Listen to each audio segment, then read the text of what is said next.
The phone shakes against my ear. Rain streams down the glass of my home study, each drop a blurred tear. The rich scent of freshly brewed coffee turns bitter, like ash in my mouth. Can you feel it? The ground beneath me crumbling, the foundation of trust dissolving into nothingness. That one text. A digital ghost that annihilated every "I love you," every holiday memory I cherished. What does family mean when it's built on a mountain of lies? Numbness transforms into a raging inferno within me. This isn't a mere betrayal. It's a cold, calculated strike. I sat there, paralyzed, as my mother's voice erupted in my ear. "Don't you dare pretend you didn't know what you were doing. We're family. You can't just abandon us because your feelings got hurt." I stared through the rain at my suburban Arlington townhouse, waves of shock crashing against a wall of fury.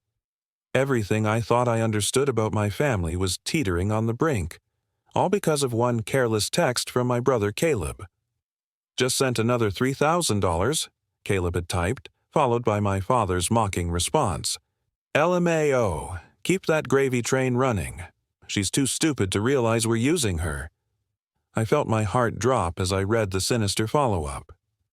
"Your mother just bought those golf clubs your dad wants.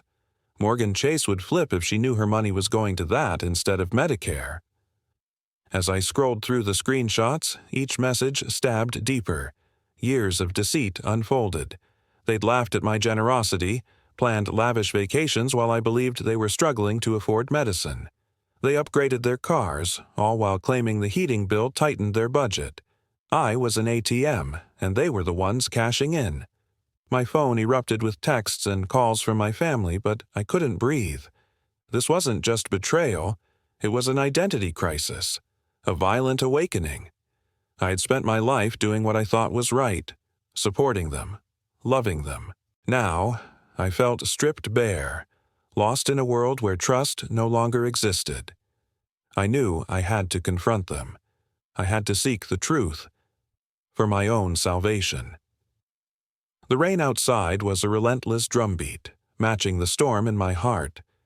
Each drop felt like another whispered lie. My own family. Their laughter echoed in my memory, a haunting soundtrack to my own naivety. A sharp knock shattered the silence. I looked through the peephole. Caleb stood there, soaked and desperate. My own brother. His pleading eyes burned in my memory, questioning my resolve. Did I dare let him in? What ugly truths lay behind that soaked facade? The moment hung suspended, thick with tension. Was any explanation even possible? I opened the door but blocked his path. "What do you want, Caleb?" He looked utterly broken, rain dripping from his hair. "Morgan Chase, please. Just let me in. I can explain everything." "Explain what?" My voice was ice. "How you all laughed at me for years." I held up my phone, the damning texts glowing. "Just told Morgan Chase Dad needs dental surgery. Sin." "It's not what it looks like," he pleaded, his voice cracking. "Mother and Dad. They started it. I just went along with it." "So, you were just following orders?" The words were harsher than I intended. "I sent $3,000 every single month, Caleb. That's $36,000 a year. For 5 years. Do the math." He stared at the ground, ashamed. "I know. It's a lot. $180,000, Caleb. And that doesn't include the emergencies, the $5,000 for a furnace that never broke." The scent of wet pavement filled the air, mixing with the bitter taste of betrayal. I remembered skipping vacations, working endless hours at my agency, all for their fake crises. "They took it too far," he whispered, a weak defense that sounded hollow in the pounding rain. "No, but they're getting older, and they're 65, not 95. Dad's still golfing every weekend with his fancy new clubs that I paid for while thinking he needed medication." I was shouting now, not caring if the neighbors heard. "Please, Morgan Chase, they're freaking out. Dad's worried about his heart medication." I laughed bitterly. The medication that doesn't exist, or the real medicine he actually needs that I've been paying for while you all blow the money on luxury items. Caleb's face crumpled. "I messed up, I know that. But they really do need your help now." All those extras, they've gotten used to the lifestyle. They can't afford their mortgage without you. Their mortgage on the lakeside condo they bought last year while telling me they were struggling to pay rent on their modest apartment. I felt a strange calm settling over me. I think you should leave Morgan Chase. Please, number. I've been Morgan Chase, please, for too long now. I'm just Morgan Chase, and Morgan Chase is done after Caleb left. I sank into my couch, my entire body trembling. The screenshots from their group chat played on repeat in my mind. In one, my father had written, "Just told Morgan Chase the roof is leaking. Let's see how much we can squeeze out of her this time." My mother had replied, "She's such a sucker for helping family, I almost feel bad." Almost then, Caleb. Maybe we should start a betting pool on how quickly she sends the money.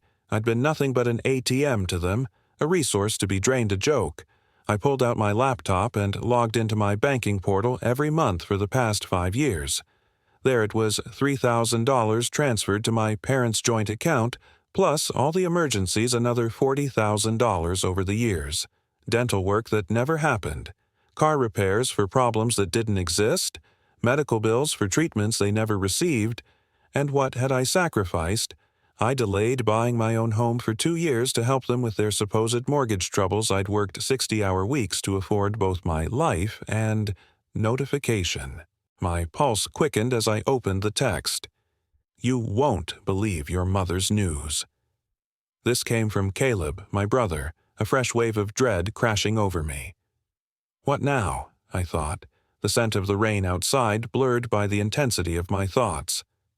I took a breath. This moment felt monumental. I leaned back, staring at the blinking cursor on my screen, hovering over the Close Account button. The stakes were rising, and so was my heart rate. I thought of the $42,000, hard-earned money meant for my parents' future. Would this really be the end of it? I clicked. Suddenly, the screen didn't flash a warm confirmation. No, instead it bore a chilling legal notice.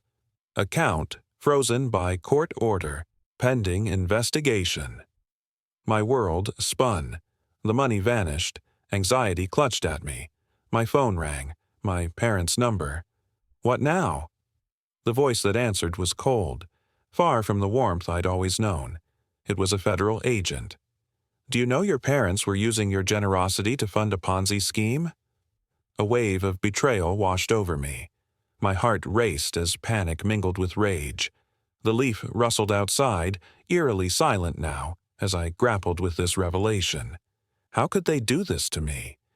The weight of betrayal skewered my thoughts, stretched my reality. How long had I been naively playing the role of the supportive daughter? How many lies had I swallowed? As I cradled the phone, facing the truth of their manipulations, I felt the numbness begin to lift. This wasn't just about money anymore. This was my life, my identity. I realized I had decisions to make, choices that could redefine my future. Could I untangle myself from their grasp? Would I ever trust again? The journey ahead was daunting, but for the first time, I felt a flicker of hope. This could be the moment where I reclaim my power. I'm not Morgan Chase anymore. I'm just Morgan Chase, and I'm taking back my life, one step at a time. The room felt heavy, a thick tension settling in the air. Morgan Chase's fingers hovered over her laptop keys, heart racing with anger and determination. The voice on the other end of the line, Samuel, spoke slowly, each word a slice through her world. What could he possibly reveal that she hadn't already confronted? Outside, the sun bathed her suburban neighborhood in an almost mocking warmth as she wrestled with the chills creeping in. "Miss Wright," he began. A long pause ensued. "You need to know the truth about your family's finances." That text from her mother loomed large in her mind. "Your father is upset. His blood pressure is through the roof because of your behavior. We need to talk now." Every word felt like an attempt to pull her back into their web of lies. Not this time. Somewhere deep down, a fire ignited, ready to consume the manipulation that had held her captive for so long. With determination flooding her veins, she opened her laptop again. Screenshots of monthly transfers flew by. They needed to be documented. A new document, Family Financial Support, 5 years, took shape as she listed every supposed emergency, every sacrifice she'd made. When she finished, it spanned a staggering 12 pages. The truth crashed down on her like a tidal wave. She wasn't just hurt anymore, she was done. Morning arrived with a clarity she hadn't felt in ages. Her future lay before her like an open road. Before doubt could creep in, she called her assistant to take a personal day. "Morgan Chase speaking," she answered when her phone rang 20 minutes later. "Miss Wright, this is Samuel from Vermont Community Bank. I'm returning your call about closing an investment account." "Thank you for getting back to me quickly." Morgan Chase took a deep breath. "I need to close the supplemental retirement account I set up for Robert and Patricia Wright." "Is there a problem with the account?" Samuel inquired, his tone neutral. "No problem with the account," she replied, heat rippling through her voice. "Just a problem with the intended recipients." After verifying her identity, he guided her through the process, assuring her the funds would return to her primary account within 3 business days. "Is there anything else?" he asked. "Yes," she said, steadiness in her voice. "I'd like to cancel all recurring transfers to the joint account belonging to Robert and Patricia Wright." "That's currently set at $3,000 monthly, correct?" "Correct." "Would you like that stopped immediately?" "Absolutely." In that moment, Morgan Chase felt the chains of her past start to shatter. She could see the light at the end of the tunnel. This was her time to reclaim her identity. She wasn't just a daughter anymore. She was Morgan Chase, ready to forge her own path, one bold step at a time. Would her family fight back? Would they even recognize the woman she was becoming? The financial aid office detailing my decision to terminate my support for Caleb's loans. I felt a mix of anxiety and empowerment, like stepping into open water after years of standing at the shore. Would Caleb understand this was necessary? Could he grasp the depth of the betrayal? With each keystroke, I could almost hear the rain tapping against my window, the fresh scent of hope mixing with the scent of regret. I hit send, the finality of it echoing in the silence. As my fingers hovered over my phone, its screen lit up again, resonating with the tension in the room. Suddenly, a call came in from my mother. "Morgan!" Her voice would surely demand answers, but did I have the strength to confront her? The phone vibrated against the hardwood surface, its persistent buzz feeling like a countdown. Did I answer and risk igniting a storm? Or let it ring, a choice that would shrink my family ties to nothing more than a faded memory? A surge of emotions coursed through me. I was no longer just a daughter. I was Morgan Chase, determined to carve my own path, even if it meant leaving behind a trail of destruction. I took a deep breath, my heart racing. Was this right? Would I regret this decision? The stakes had never felt higher. Through the dim light of my home study, I imagined the repercussions of my choices expanding like ripples in a still pond, each moment stretching toward a future I was finally ready to embrace. But what lay ahead? Would my family's reaction shatter my resolve, or would it fuel my fire? I was prepared to find out. The silence was a fragile thing. For 3 days, it held. Then the doorbell's urgent chime shattered it completely. Morgan Chase froze. The familiar sound sent a jolt through her. Her heart raced. Through the peephole. Her worst fear. Her parents and Caleb stood on the porch. Their faces were a twisted mix of anger and pure panic. She didn't open the door. Instead, she called her only ally. "They're here," Morgan whispered, her voice tight. "Do not let them in." Megan's voice was firm through the phone. "If they won't leave, call the police. Trust me. Once they're inside, it's over." The bell rang again. Then came the pounding. "Morgan!" her father's voice boomed. "You can't just cut us off. We need to talk." The walls felt like they were closing in. The scent of rain on the night air did nothing to calm her. She sent a single text to her brother. "I have nothing to say. Leave, or I call the police." Through the distorted glass, she watched Caleb check his phone. He showed it to their parents. A heated argument exploded on her doorstep. Her mother's face was streaked with tears. Her father's had turned a frightening shade of red. They were unraveling. Right there, on her porch. This was the confrontation she dreaded. Was this her family's final act? Or just the beginning of a longer, darker war? The certified letter arrived 3 days later. The paper smelled faintly of her mother's perfume. A desperate, handwritten note. "Morgan, we don't understand this punishment. Yes, we made some jokes in poor taste, but that's what families do. Your father's heart medication is $450 a month. Our mortgage is due. We might lose our condo.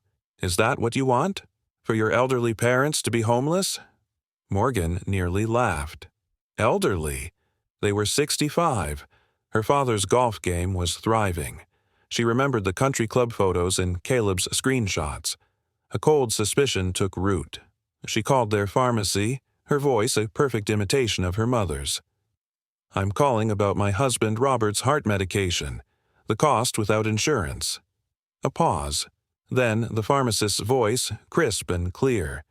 "It's $42 for a 30-day supply, Mrs. Chase." $42? Not $450. Another lie. They weren't falling apart. They were fabricating a crisis. That evening, the final pawn arrived. Caleb stood at her office door as she left. He looked wrecked. Dark circles, rumpled clothes. "Morgan, please," he begged, blocking her path. "They're falling apart. Dad's talking about bankruptcy." Her voice was ice. "That is not my problem." He flinched. "How can you be so cold? They're our parents." Are they? The question hung in the humid air. Because real parents don't see their child as an ATM. She walked away. His stunned silence was her only answer. The manipulation was so clear now, so calculated. But the game was about to change. They weren't pleading anymore. They were preparing to fight. Morgan Chase stood in her driveway, the chill of the early morning air biting at her skin. She closed her eyes, recalling the warmth of her childhood home, where laughter once echoed. But now, it all felt like a facade. Her parents' mocking laughter lingered in her mind, mingling with the scent of freshly brewed coffee that used to signal love and security. The image of her dad's weary smile, masked with false cheer, collided with the reality of financial strain and manipulation. Pain tightened her chest as she grappled with the betrayal, each memory now tinged with a bitter sense of duplicity. "Real parents don't exploit their children," whispered a voice in her mind. She clutched her keys tightly, a symbol of her determination to break free from the chains of their deceit. Days later, a certified letter arrived, faintly scented with her mother's perfume. Inside was a desperate, handwritten note. "Morgan, we don't understand this punishment. Yes, we made some jokes in poor taste, but that's what families do. Your father's heart medication is $450 a month. Our mortgage is due. We might lose our condo. Is that what you want? For your elderly parents to be homeless?" Morgan nearly laughed. Elderly? They were only 65. Her father's golf game was thriving. She remembered the country club photos and Caleb's screenshots. A cold suspicion took root. She called their pharmacy, her voice a perfect imitation of her mother's. "I'm calling about my husband Robert's heart medication. The cost without insurance?" A pause. Then the pharmacist's voice, crisp and clear. "It's $42 for a 30-day supply, Mrs. Chase." $42. Not $450. Another lie. They weren't falling apart. They were fabricating a crisis. That evening, Caleb stood at her office door as she left. He looked wrecked. Dark circles under his eyes, clothes rumpled. "Morgan, please," he begged, blocking her path. "They're falling apart. Dad's talking about bankruptcy."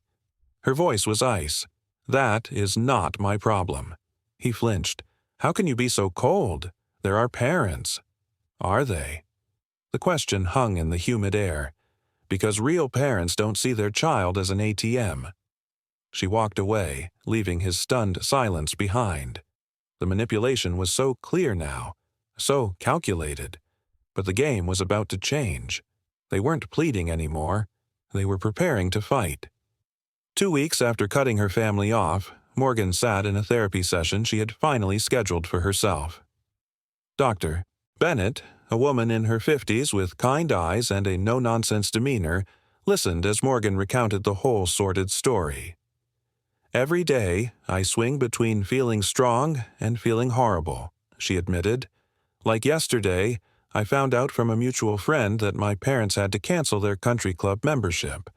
I actually felt guilty about it for hours." "That's normal," Dr. Bennett said. "You're grieving the family you thought you had. That includes grieving the role you played as their supporter." "But they didn't deserve my support. They were using you. Both things can be true at once. They didn't deserve your support, and you can still feel loss about no longer providing it." Morgan pondered that while Dr. Bennett continued. "The role of family provider clearly became part of your identity. Now you're redefining who you are without that." As the rain began to fall outside, the scent of wet earth filled the air. Morgan felt a flicker of hope. Maybe this was the beginning of something new, a chance to reclaim her life.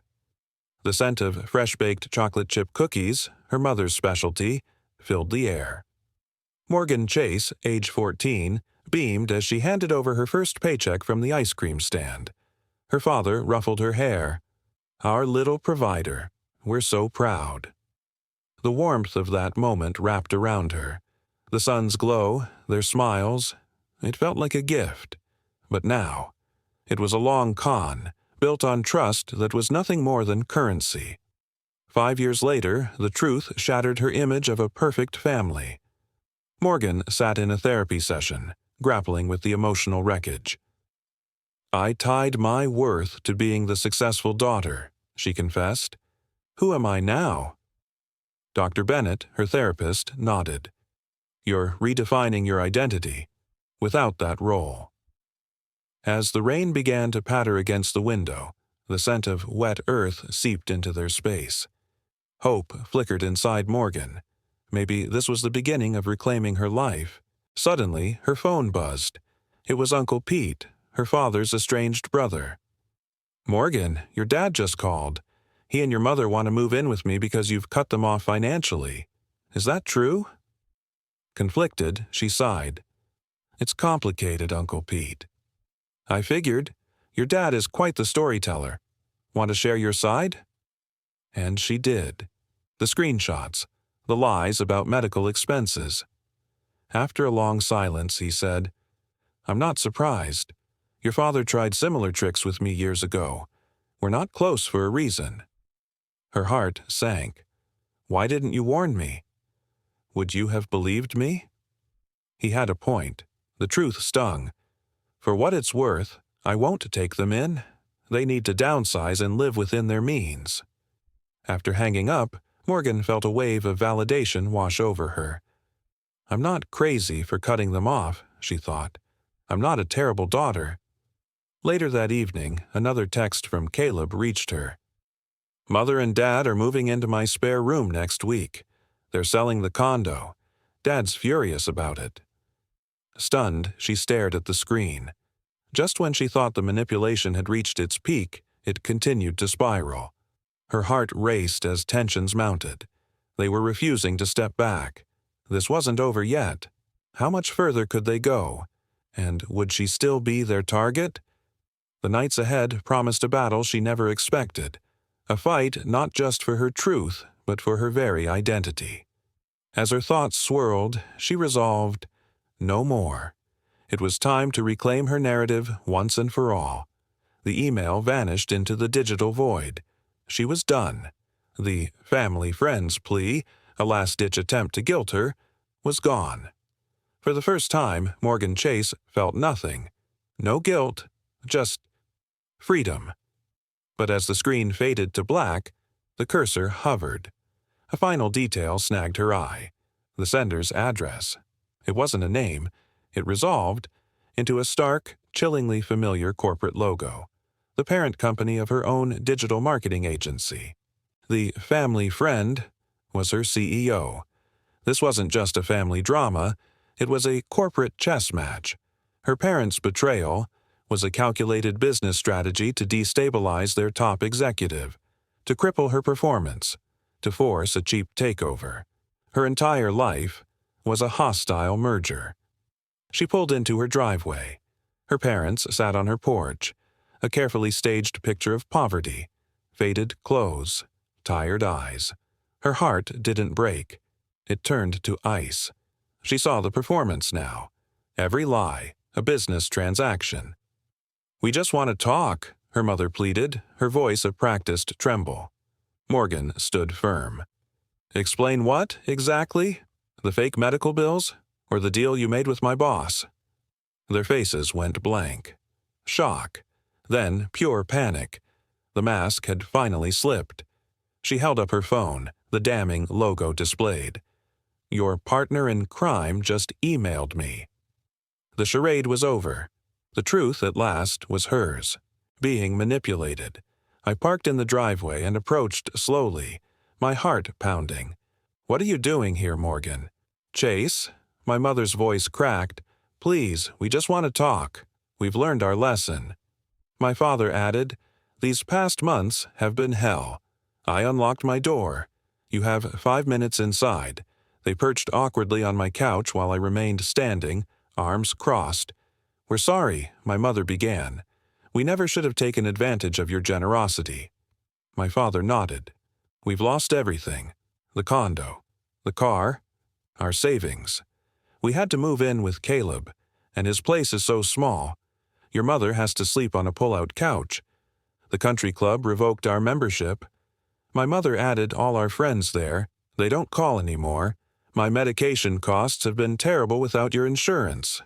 My father continued, "Medicare doesn't cover everything. I listened to them list everything they'd lost, waiting for an actual apology. It never came. There was no, 'We're sorry, we hurt you,' or 'We were wrong to mock you.' Just a catalog of their hardships and implied blame that I had caused them. Is that it?" I asked. When they finally fell silent. "We want to make things right."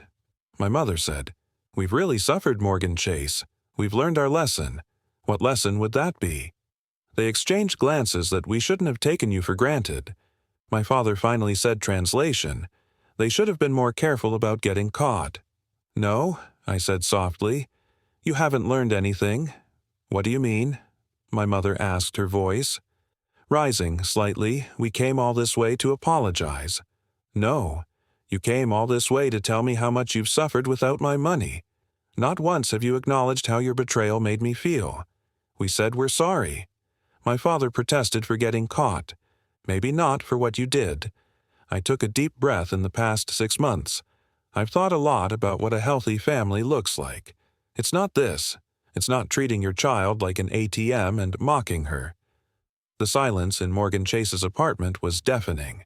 As she clicked the lock, the sound echoed like a starting gun. She slid down against the door, the cold floor shocking against her skin. Tears, once bottled up, began to flow. This wasn't a sob of loss, but of release. The burden of her family's expectations fell away. No more acting as their ATM. She was finally free, her success truly her own, the weight lifting in this sterile silence. Morgan had confronted her parents, and now they stood before her, nervously perched on her couch. "What are you doing here?" she demanded, her voice steady but her heart racing. They fed her a line of apologies, masked by tales of their suffering after their financial ruin. Her father's voice trembled as he pleaded, "We just want to talk. We've learned our lesson." But in their eyes, Morgan saw no regret, only manipulation. "So," she asked sharply, "you came all this way to tell me how much you've suffered without my money? Where's the acknowledgement of your betrayal?" They tried to apologize, but it rang hollow. "You're just going to keep punishing us," her mother said, voice hardening. "This isn't punishment. This is self-preservation." As Morgan stood by the door, a resolve surged within her. "I wish you well. I hope you find a way to live comfortably within your means. But I can't be part of your lives anymore." Tears welled in her mother's eyes, but Morgan felt no guilt. "You don't need me. You need my money. That's a transaction, not family." With that, she closed the door behind them, listening to their footsteps fade into the distance. Instead of pain, a deep peace settled within her. The ATM was closed for good, and for the first time ever, she was truly free.